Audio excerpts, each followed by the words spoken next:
The best students at Harvard gave up. Then a black scholarship student raised her hand.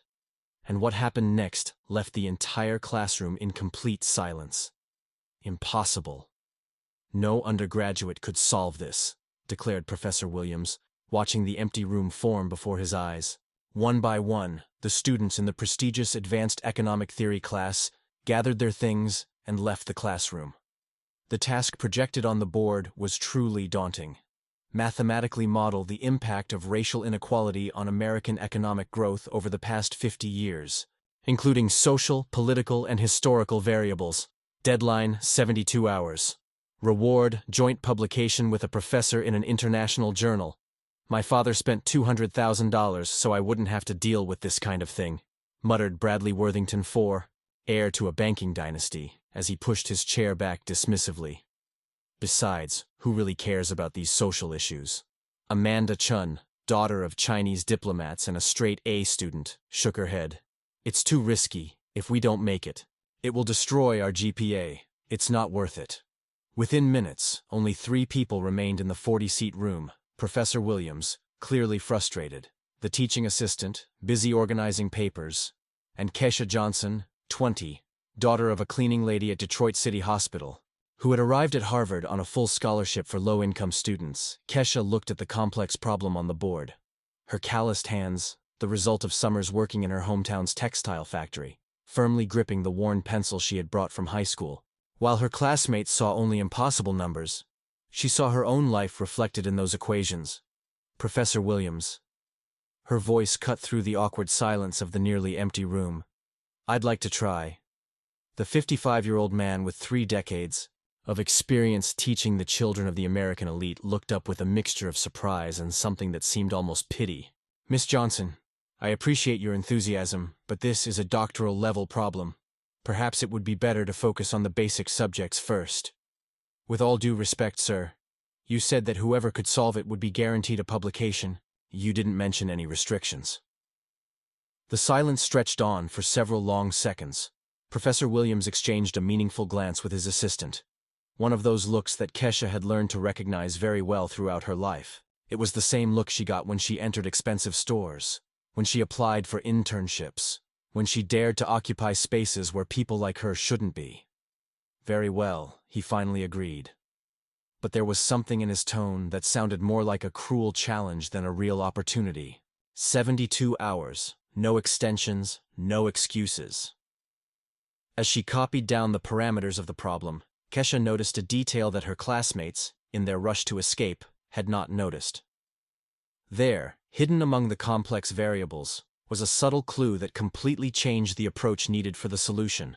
What he didn't know was that this scholarship girl he underestimated had grown up living the very realities she now needed to model mathematically, and that would give her an advantage that no privilege could buy. If you are enjoying this story of overcoming adversity and want to find out how a student turned prejudice into her greatest strength, be sure to subscribe to the channel, because what happened over the next 3 days would forever change the way Harvard viewed the true meaning of academic excellence. In the next 24 hours, the news that the scholarship student had accepted the challenge spread across campus like wildfire.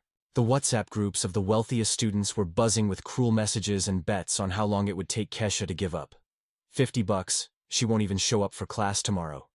Bradley Worthington IV typed in the Harvard elite group, which brought together the children of the most influential families in the class. She's probably realized she's out of her league, Amanda Chin added.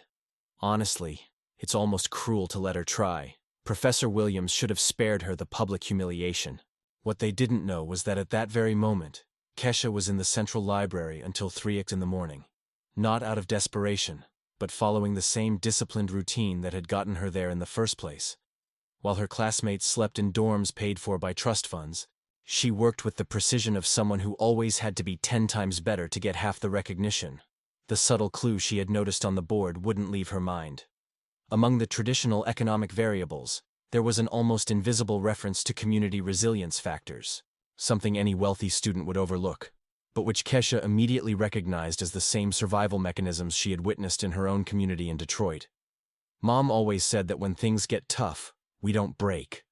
We find a way, she murmured to herself, remembering the countless times she had watched her mother, Mrs. Shirley, turn impossible challenges into opportunities for growth. The next morning, Professor Williams entered the room with a smile that didn't reach his eyes. He had spent the previous evening at a dinner with university donors, where the scholarship situation had been the subject of whispered conversations and muffled laughter. Miss Johnson, his voice cut through the air with false cordiality. I hope you've used these 24 hours to reflect on your academic limitations. There's still time to reconsider. Thank you for your concern, Professor, but I intend to continue, Kesha replied, her firm voice contrasting with a nervous murmur that spread through the room. What followed was a masterclass in academic microaggressions. Throughout the class, Williams directed increasingly complex questions specifically at Kesha, always preceded by comments such as, "Perhaps this is too advanced for some educational backgrounds," or "Public school students sometimes have difficulty with abstract concepts." Every sarcastic remark, every condescending look, every muffled laugh from her classmates was like fuel to the fire burning inside Kesha's chest. She thought of her mother working double shifts so she could have books, of the father she never knew but whose medical bills still drained the family savings, of the countless no's she had heard throughout her life. During the break, Bradley approached her with a predatory smile. "Look, between us, why don't you just stop? You've already proven that you're brave. No one will think badly of you if you admit to having bitten off more than you can chew." "Really?" Kesha looked up from the notebook where she was taking notes. "And what exactly do you think I can't handle? Come on, be realistic. My grandfather was a partner at Mackenzie. My father is the CEO of a multinational corporation. I grew up listening to these discussions at dinner. Well, you're here on academic merit, of course, but that's different from understanding the real world of business." The silence that followed was broken only by the sound of Kesha's pen scribbling equations on paper. When she finally looked up, there was something in her eyes that made Bradley involuntarily take a step back. "Bradley, you're right about one thing. I grew up in a different world than yours. A world where you can't afford to fail, where every opportunity could be your last, where you learn early on that underestimating someone is the most costly mistake you can make." That afternoon, alone in the computer lab, Kesha began to build something that neither her teachers nor her classmates could have imagined. The socioeconomic data she had collected over years of study, the personal stories of dozens of families in her community, the statistics she had memorized about racial inequality, all of it began to connect in a way that would transform not just numbers into a mathematical model, but lived reality into revolutionary scientific knowledge. What those privileged students couldn't see was that every act of contempt only fueled a determination that had been forged in furnaces much hotter than any Harvard classroom. And true genius is born not only from intellect, but from the urgent need to prove that the world can be different from what it has always been. 48 hours had passed since Kesha had accepted the challenge, and the campus was abuzz with increasingly cruel rumors. WhatsApp groups overflowed with derogatory memes, bets on when she would finally understand her place, and jokes about affirmative action reaching its limit. What none of them knew was that at that very moment, Kesha was in the basement of the Central Library at 5 in the morning. Not because she was desperate, but because she had discovered something revolutionary, the clue about community resilience. Factors had opened the door to a completely new approach to the problem, one that none of her privileged colleagues could even imagine. "Kesha, honey, are you okay?" Her mother. Shirley's concerned voice echoed through the headset. It was her daily call at 5:30 a.m. before her double shift at the hospital. "I'm great, Mom. Actually, I think I've discovered something incredible. Tell me." As she explained her theory to her mother, how community support networks in marginalized neighborhoods created patterns of economic resilience that traditional models completely ignored, Kesha felt the excitement grow in her voice. Mrs. Shirley, who had raised 5 children as a single mother while working 3 jobs, understood the mathematics of survival better than any PhD. "It reminds me of the 2008 recession," Mrs. Shirley reflected, "while the banks were failing. Our community organized in ways that television economists could never explain. You smart kids have always known how to find patterns where others see only chaos." That was exactly it. Kesha wasn't just solving a math problem. She was codifying decades of community wisdom into academic language that Harvard could finally understand. That morning, something unexpected happened. Professor James Wright from the Applied Sociology Department showed up at the library carrying 2 coffees and a genuine smile. the first Kesha had seen from a professor since arriving at Harvard. "I hear you're working on the Williams problem," he said, sliding a coffee toward her. "And before you ask, no, he didn't send me. In fact, I'm here against the explicit advice of several colleagues." Professor Wright was different, the son of Mexican immigrants. He'd arrived at Harvard through the same inclusion programs that brought Kesha, but 15 years earlier, when prejudice was even more explicit. "Can I take a look at what you're developing?" Over the next 2 hours, Kesha presented her approach. Instead of following traditional econometric models that treated marginalized communities as statistical anomalies, her framework recognized these communities as laboratories of economic innovation, places where necessity forced the creation of solutions that mainstream academia systematically ignored.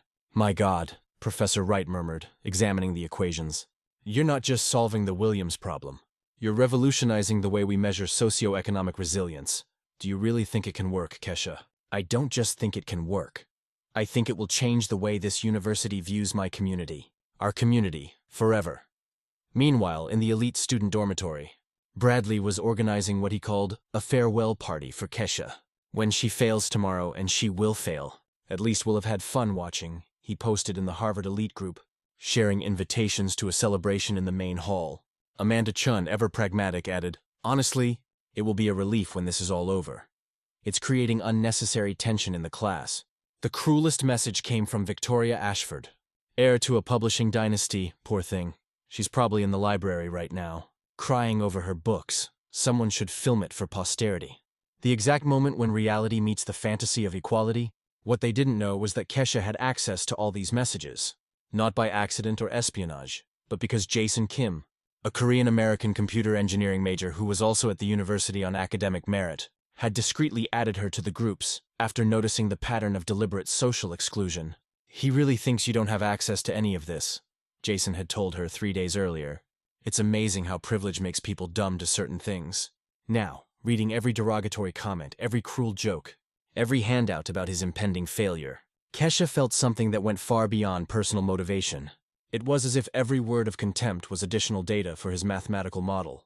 More evidence that community resilience factors weren't just numbers in an equation, but survival strategies developed by generations of underestimated people. The night before the presentation, Professor Wright met with Kesha one last time. "Are you sure you want to do this? Not just solve the problem, but in the way you've planned, Professor. He spent 3 days treating me like I was a statistical anomaly. Tomorrow, I'm going to show them that the real anomaly is a system that has confused privilege with competence for so long that it has forgotten how to recognize true genius. What if it goes wrong? Then at least I will have failed trying something worthwhile." Kesha smiled, and there was something in that smile that made Professor Wright realize he was about to witness a historic moment. "But between us, Professor, I grew up in a place where failure was not an option. The genius they are about to see was forged in necessity, not comfort." When she left the library that night, Kesha carried not only the solution to the most complex problem the Harvard class had ever faced, but a plan that would forever change the way that institution viewed the true meaning of academic excellence. What those privileged students would discover in the next 24 hours was that underestimating someone who has spent his entire life being underestimated is the most costly mistake anyone can make, especially when that person has both the intellect and the motivation to rewrite all the rules of the game. The classroom was packed on the morning of the final presentation, not only with students from the class, but with professors from other departments, some members of the administration, and even the dean of the School of Economics, who had happened to drop by to witness what everyone expected to be the spectacular failure of a scholarship student who didn't know his place. Bradley Worthington IV sat in the front row, his arrogant smile barely concealed as he typed on his cell phone. "Get the popcorn ready, folks. The show is about to begin." He posted in the Harvard elite group. Professor Williams entered the room with a posture of someone about to teach a life lesson. "Miss Johnson," his voice cut through the buzz, "I hope you've used the 72 hours well to find a dignified way to admit your limitations." "Thank you for your concern, Professor," Kesha replied, connecting her laptop to the projector. "But I think I've come up with something interesting." What appeared on the screen in the first few minutes wiped the smile off Williams' face. It wasn't just graphs and equations. It was a presentation that began with a quote from James Baldwin on the mathematics of oppression, followed by a methodology that transformed lived experiences into rigorous scientific data. "As you can see," Kesha began, her calm voice echoing through the silent room, "the problem wasn't impossible, it was just poorly formulated. You were trying to measure economic resilience using tools created by people who never had to be resilient. The following slides were devastating. Kesha hadn't just solved the problem.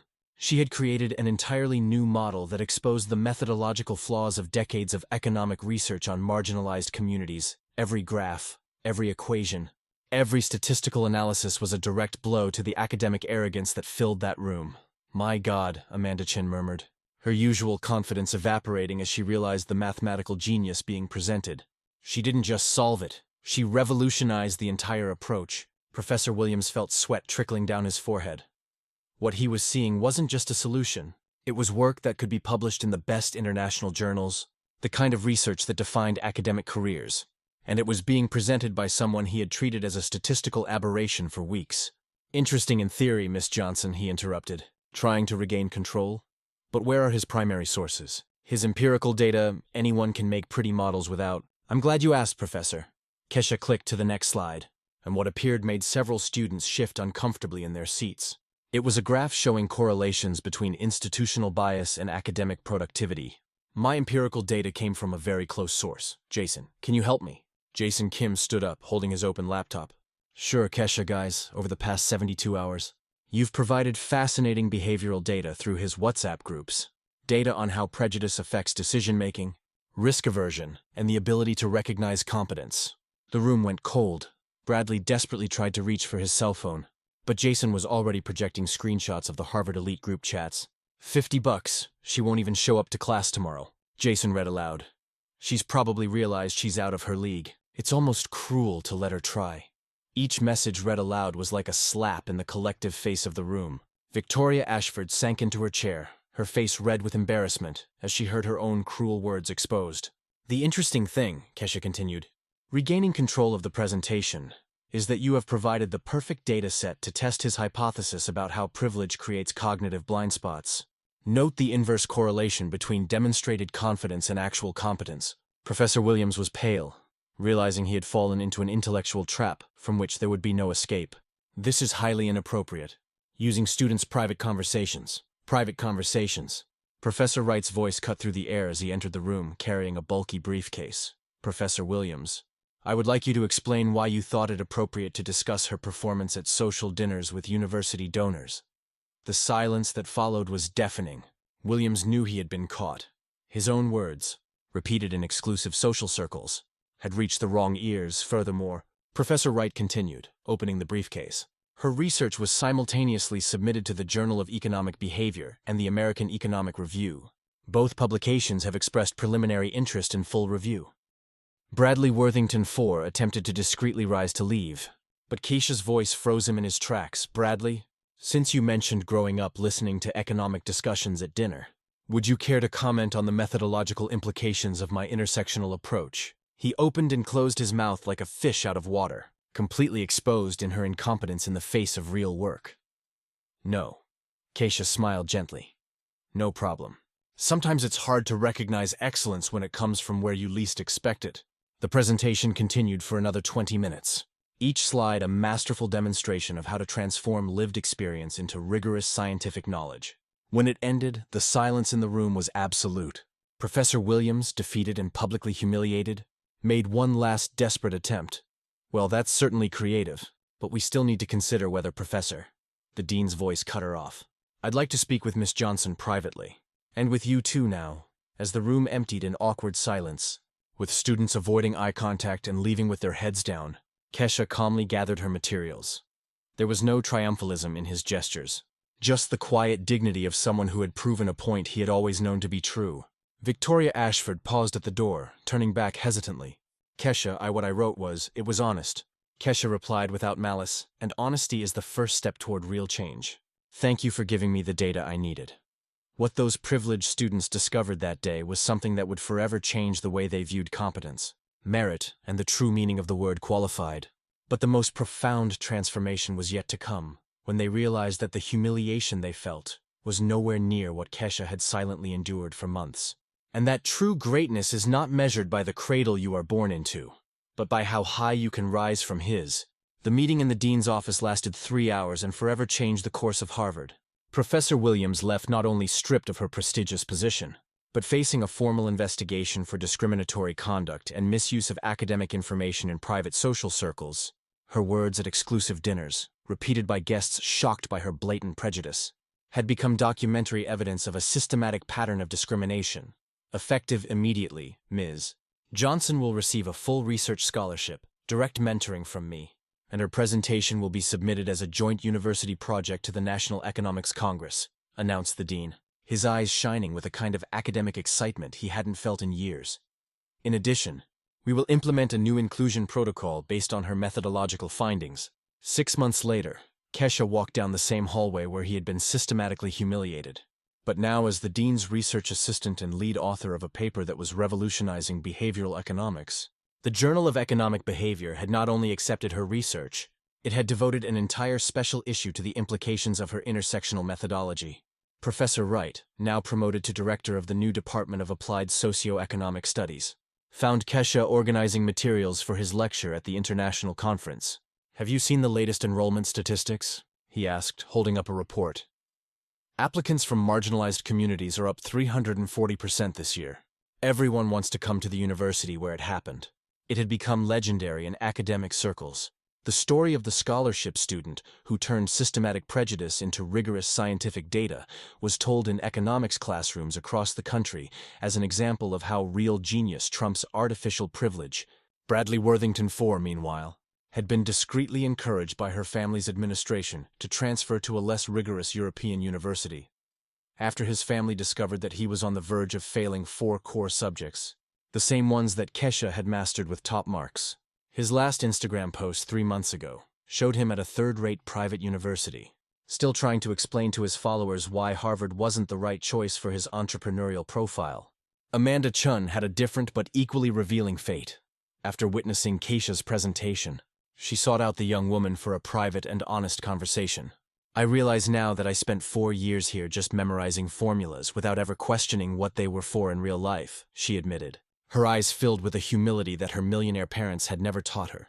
Today, she worked as a volunteer for organizations that used economic modeling to combat inequality, a transformation that she herself described as the real education Harvard never gave me. Victoria Ashford had simply disappeared from social media, a complete virtual death for someone whose identity was built entirely on posts about inherited privilege. Rumors indicated that he was undergoing therapy at an expensive Swiss clinic, trying to cope with what psychologists called reverse imposter syndrome, the traumatic discovery that all of his self-esteem was based on achievements that were never really his. The most profound change, however, took place in the very structure of the university. The Kesha Protocol, as it had been informally dubbed by students, radically transformed the way Harvard evaluated both applicants and faculty. Questions about cultural fit were replaced by metrics of transformative potential. Traditional disciplines were restructured to include perspectives that had been systematically excluded for decades. Mrs. Shirley visited the campus for the first time to attend Kesha's graduation speech. Sitting in the front row, wearing the dress she had bought specifically for the occasion, she watched her daughter receive not only her summa cum laude degree, but 3 simultaneous offers: a full PhD at Harvard, a consulting position at the World Bank, and a proposal to lead a new research institute on economic equity funded by a coalition of international universities. "My daughter," she whispered, tears streaming freely down her face, "you haven't just exceeded all expectations. You've redefined what excellence means." At the graduation party, Professor Williams made a discreet appearance, not as a guest, but as a temporary cleaning employee, his new job after no reputable academic institution would hire him. Following the ethics investigation, a man who a year earlier had set the standards for academic adequacy now collected disposable cups under the gaze of colleagues who pretended not to recognize him. Kesha noticed him but said nothing. There was no need. The best revenge is not to humiliate those who humiliated you. It is to build something so grand that his existence becomes irrelevant to her story. 2 years later, Dr. Johnson published his second book, Mathematizing Dignity: How to Transform Lived Experience into Scientific Knowledge, which would become required reading in economics and sociology courses around the world. Her TED Talks racked up millions of views, inspiring an entire generation of young scholars from marginalized communities. But the most significant transformation took place in Kesha herself. The shy young woman who had raised her hand in that nearly empty classroom was now sitting in his office at Stanford University, where he had accepted a professorship at age 24, becoming the youngest tenured professor in the institution's history. mentoring students who arrived with the same mix of pent-up genius and necessity-forged determination that she had once brought to Harvard. "Professor Johnson," said Marcus, a 19-year-old son of Salvadoran immigrants, hesitating at the office door, "do you have a minute? I'd like to show you an idea I had about measuring community resilience in refugee populations." Keisha smiled, recognizing in his eyes the same intellectual hunger that had once been scorned and underestimated. "Of course, Marcus, and call me Kesha, after all. The best education happens when we eliminate the hierarchies that separate us from real knowledge." Kesha's story proved that true excellence is not born of privilege, but of the urgent need to transform the world into a more just place.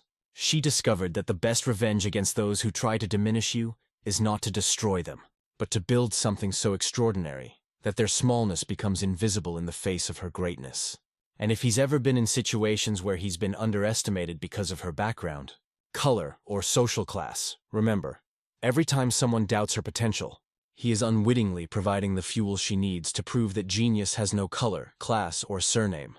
She only has an insatiable thirst to transform imposed limitations into infinite opportunities. Subscribe to the channel for more stories.